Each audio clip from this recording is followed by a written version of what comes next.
to the Winter SheSpeaks. This is a fantastic evening in a magical place.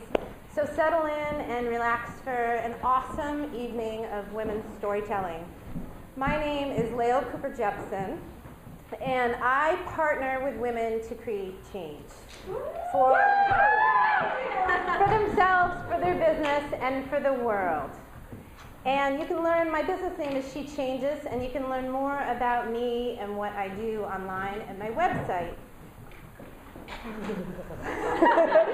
But here's the bottom line for me, is everything I do is about inspiring and supporting women to expand into all the nooks and crannies of themselves, to expand fully so that they can bring the gifts that they have into the world, because I believe we need them. Yep. And I believe now, more than ever before, is the time for women to do that. And what's exciting for me is I get to see women do that every day in big and small ways through the work that I do. And tonight is about celebrating some of those women through story. Because make no doubt about it, we'll be talking about stories tonight, and we'll be talking about individuals tonight. But what we're really talking about is changing the world, sometimes simply by changing yourself. I have this practice of adopting a word a year, and my year begins for me on my birthday, November 1st. And so this year, last year it was dance it out. Phrase more than a word, really. This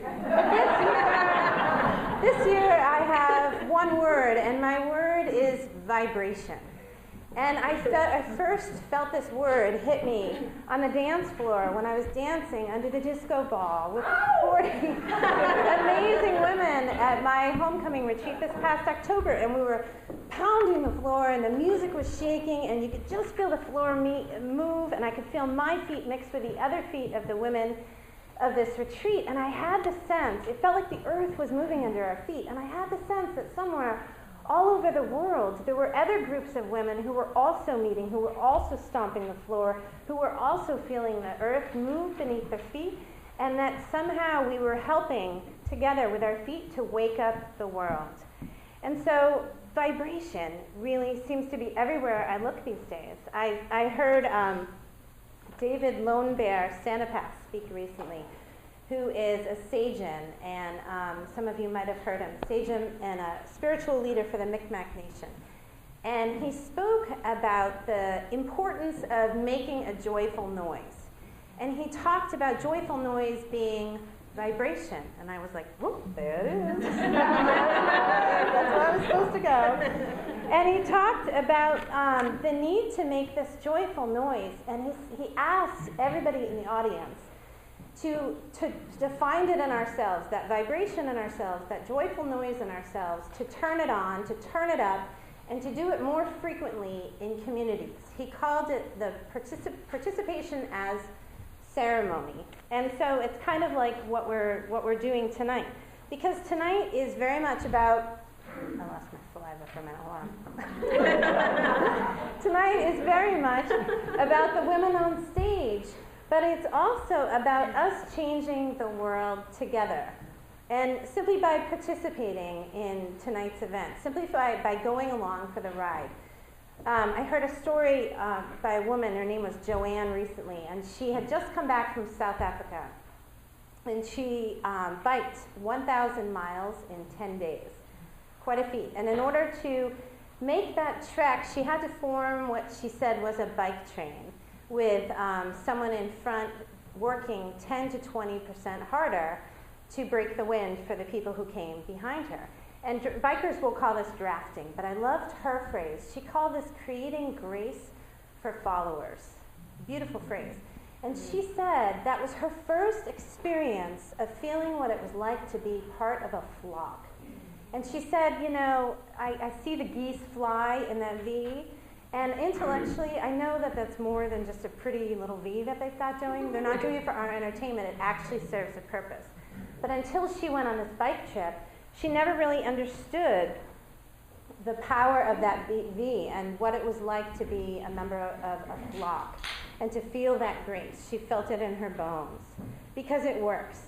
So these 5 women who are coming up on stage here tonight, they are our lead geese at the front of RV for the next 2 hours.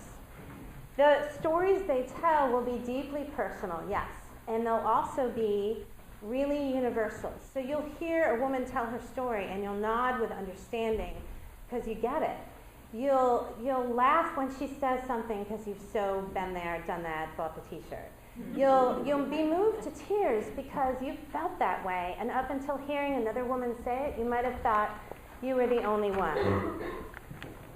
My invitation to you tonight is to let these 5 courageous women be our lead geese tonight. Feel a connection. Hear the resonance that happens in this community because it's mighty powerful. And relax into that 10 to 20% of grace that these 5 courageous women are affording us tonight. That is their gift. Receive it if you wish. So do me a favor and raise your hand if you have been a woman who has told a story for SheSpeaks up on the stage before. Raise them high. So their videos are available online. I would highly, highly encourage it. Do me a favor and make some noise if you've been to a previous SheSpeaks and you loved it so much you came back for more. Every woman who comes to SheSpeaks holds a special place in my heart because she knows the guts and the courage and the sweat and other things that are necessary to make the journey to actually stand up here on stage. I knew all these women relatively well when I asked them to speak at this event, but now I know them really, really well because storytelling lends itself to intimacy. But this group of women is slightly different tonight. It's a unique group of women in that, admittedly, all of them have said that they are still in the process of living the story. So let me ask you this. How do you stand in front of 75 people and tell a story when you have not yet come out the other side of it? You're still very much in the process of living it. So understandably, there is some angst that they are feeling tonight. And I've been working with them over the past couple months as they've, because we don't know what story they're going to tell when I invite them. We have no idea. It's just like this gut thing that happens. And we're like, all right, let's see what the story is. So over 3, 4, 6 months sometimes, we find a story that's in there somewhere. And I will tell you this, these women have been riding these stories like fucking broncos. Sometimes they've been getting thrown, sometimes they've felt the wind in their hair, and sometimes they have just hung on for dear life and let the story pull them. The story that they thought they were going to tell is not the story that they're actually telling tonight, and that's somehow how it works. But they've never, ever quit or told me that they're quitting. I'm sure they've quit a number of times without actually making that call. So thank you for that. So there's some angst about this. Will it make sense? Will it resonate? Will people get what I'm talking about, or will they stare at me like I'm losing it and I'm not making any sense? So let's reassure them. Raise your hand if you've come here tonight to actively support one of these women who are taking the stage, and make some noise for them. Let's hear it.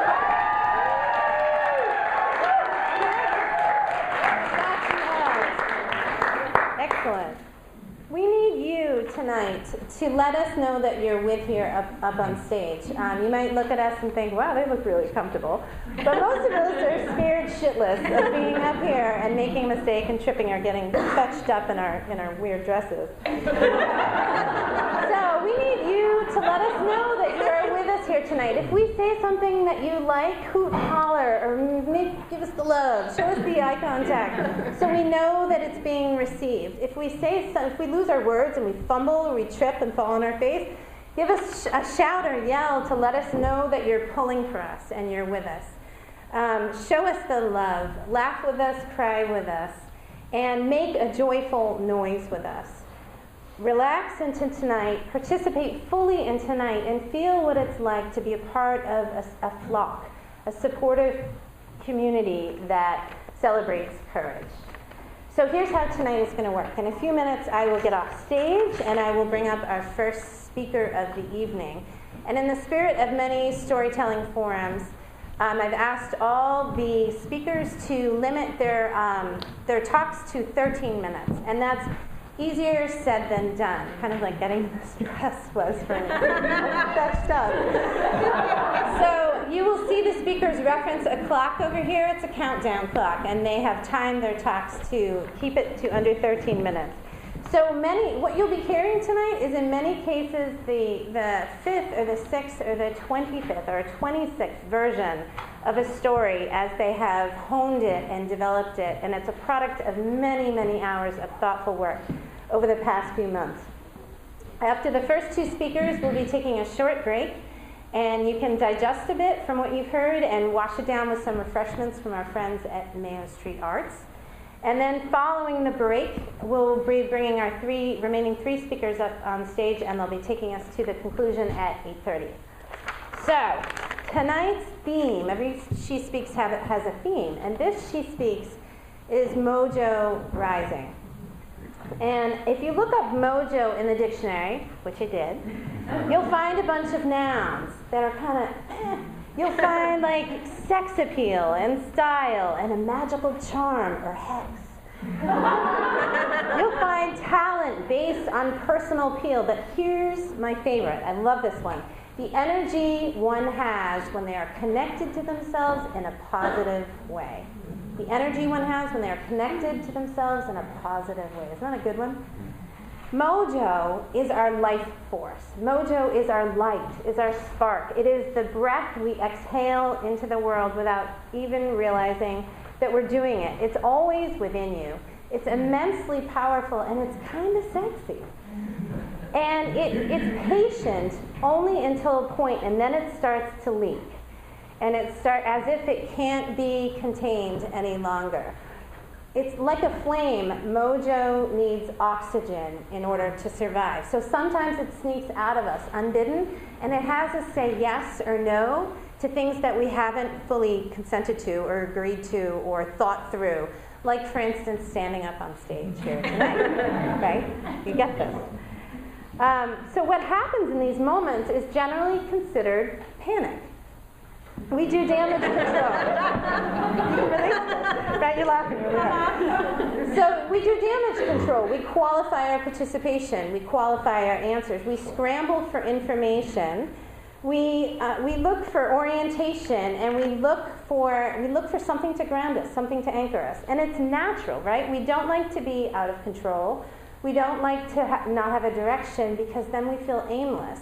And that leads to doubt, which can lead to fear, which can lead to self-consciousness and insecurity. And no one wants that, right? So we avoid it.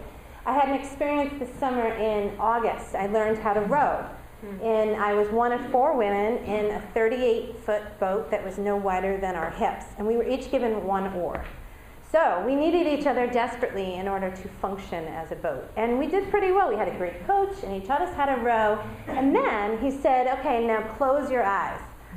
Right? At which point we're like, dude, really? You seriously want us to close our eyes? And there was a lot of swearing, there was a lot of lurching, and there were knees slamming into the back of his chest. It was your ball, it was that. But then something happened, because we did keep our eyes closed. We found our mojo together as a boat. And it was only when we closed our eyes that we were able to access it. And once we accessed it in ourselves, we could connect ourselves to the other person like a flock. We were connected just by virtue of of having that connection. And Rainer Marie Rilke talks about this in his poem, Live the Questions. He talks about sometimes that is the wisest course, to close our eyes. So he invites us to not seek out the answers, but instead to love the questions themselves as if they were locked rooms or books written in a really foreign language. So he begs of us to live the questions, and you will gradually live your way into the answers. And I can't help but wondering if Rilke was Webster and was asked to define mojo, he would define them as questions, the big, juicy questions that bubble up from our soul. Our next speaker is living a year of those big, fat, hairy questions that bubble up from the soul. And as luck would have it, she's an expert navigator, and she is loaded with maps. I've seen them. She's got a lot. She loves maps, but she is in uncharted water now, and she has made the decision to try going without maps. So she is, by all definitions, living her questions. So please help me give a warm welcome to our first speaker of the evening, Miss Mish Morgan.